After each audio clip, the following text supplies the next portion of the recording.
Hey everybody, it's Jeremy with the Practical IT channel. Today we're going to talk about KDenLive, which has just recently released the December 2020 version. Let's get started.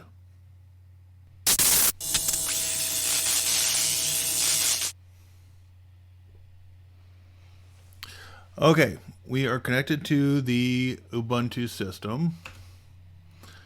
And we're going to go ahead and log in. And what I want to show you here is I do in fact have this new version of KDenLive running on the system. And just for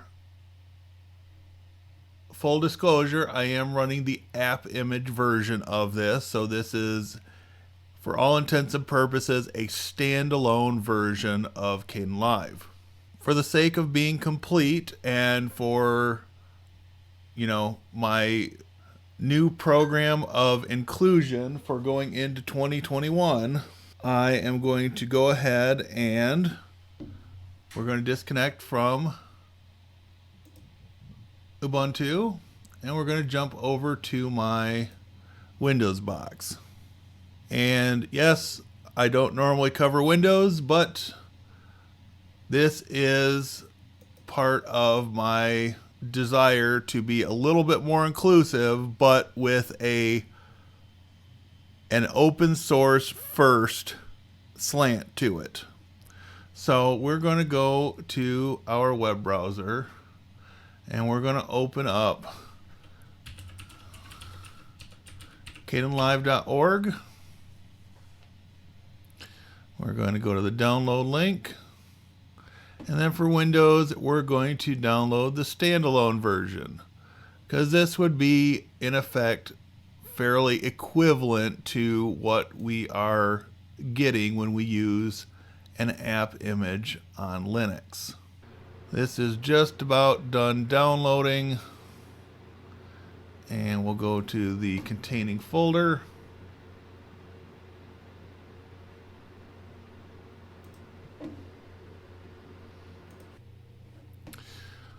Close down our web browser.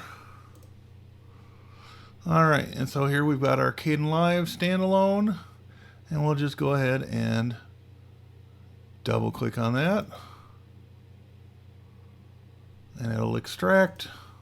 And so while this is extracting, my reason for wanting to use the standalone version is really twofold. I am going to be traveling for a few days, and the friend I'm staying with has a high-end machine with two NVIDIA 2080 cards in it. So I really want to see if I can convince him to create me a temporary account on his machine and let me do a little bit of testing and perhaps some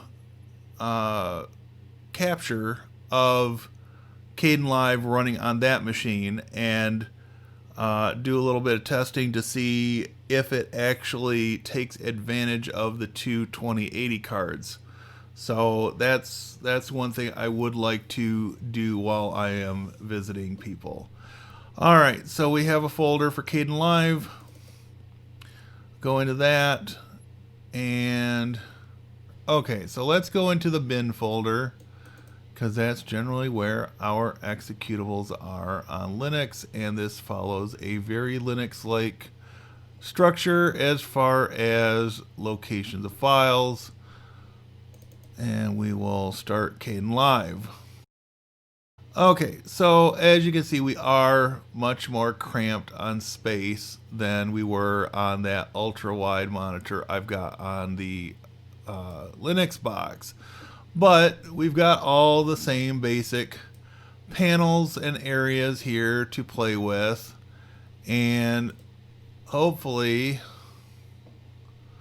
we can get into a little bit of testing. So hold on for just a moment. I'm going to grab a couple of source video files and transfer them over to the Windows machine, and we will come back for a little bit of testing. Okie dokie, we've got a source video file transferred over to this machine. And so we have nothing in our project. We are going to see about, okay, right here we've got add clip or folder. Again, this is my first time using KDenLive, so you're learning along with me. No profile found for your clip. Create and switch to new profile. Sure, continue. Okay. So we want to put this on the timeline in the center. Okay. And let's see if we can just make a couple of cuts and then do a render. To make a cut, you do Shift R at the cursor point, and then you move to the second cursor point. And we can come a little bit closer here. Shift R again.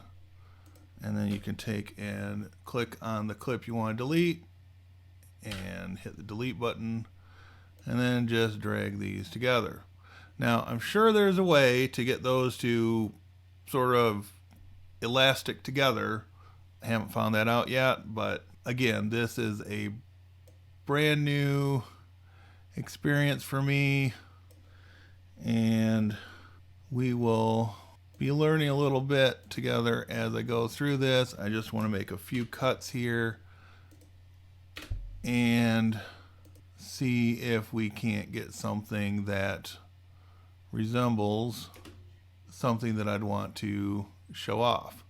So one thing I do not see is a slider along the bottom, because one thing I want to do is come back about here, make a cut, and here somewhere make a cut, and then this section I want to see about changing the speed, and the speed here will go to 785%, and then we will bump these two together. So let's see if we can continue scrubbing through a little bit, see what's happening here. We'll make a cut. And it looks like we're rebooting the Ubuntu system in this section. So again, I'm going to scrub through, and we will end that section where I start talking again, and then again right click, change speed, and we'll say 450%. And again, that will slide that. Okay, so what is this? A spacer tool. Normal mode, overwrite mode, insert mode. Okay, so anyways, we've made a couple of changes, and so what I want to do now is I want to just do a test render. And so we're going to do render, which is control return, and that'll bring up a menu. And this is neat because check this out. We have a direct WebM render, MP4. Let's see, that's WebM VP8, WebM VP9, MP4 H.265. We have all kinds of options in here that are not available on iMovie, which I've been using basically since the beginning of this channel. So WebM VP8 should be safe. We're going to say render to file. It's working, and I want to see what the performance looks like. while we're doing this, as we go through, I'm expecting that that's going to spike up. Okay, so I am going to go ahead and pause my video here, and we will come back and resume on this for some final thoughts once I am done with this render on the other machine. And it looks like it's averaging 47 frames per second. And looking like it's going to take about 30 minutes. Alrighty, we finished this render in 26 minutes and 7 seconds. Go ahead and close that. And we'll minimize KDenLive and the browsers we had open. And so we want to come over here, and we now have our WebM file, which is 208 megabytes. In contrast, the source file was actually only 116 megabytes, which is interesting. So 46 minutes and 7 seconds, and this one is 44 minutes, and we only shaved 2 minutes off. Just for the sake of argument, let's go ahead and open this VLC player. Okay, so we've got the video open and playing, and as you can see, it plays just fine. Obviously, I didn't do all the edits that ended up in the final version of this particular video footage that is posted on YouTube, but you know, my point being more that I can see where KDenLive would be useful. On the bright side, KDenLive does run on Windows and Linux. It doesn't support Mac OS, so again, I'm not completely sold on this being my go-to video editor when I switch off from Mac OS. Now,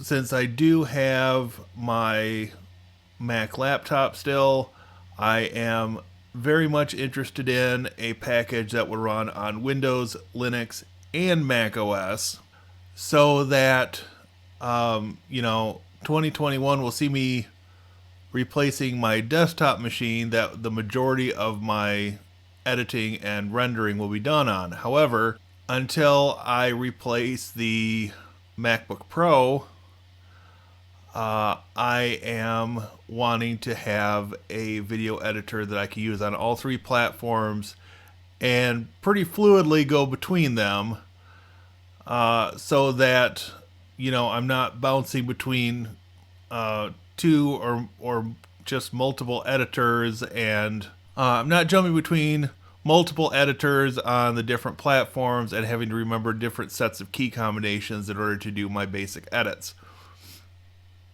So I'm going to continue testing KDenLive.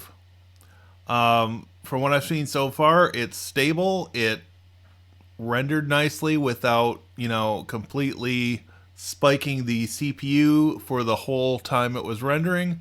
I'm interested in doing a test on a complete video, potentially one that has multiple video segments, and you know, doing all the splicing together of that, and, you know, making my various cuts and fixes here and there, adding some titles, doing some transitions, just to sort of put it through a test that is relatively equivalent to what I am currently doing on iMovie when I edit my videos generally. So on that note, I think I'm going to wrap this up here. Like and subscribe, click the bell for notifications. Again, this is Jeremy signing off for the Practical IT channel. Thanks for watching. Have a great day, stay safe out there, and happy computing. I'll see you in the next video.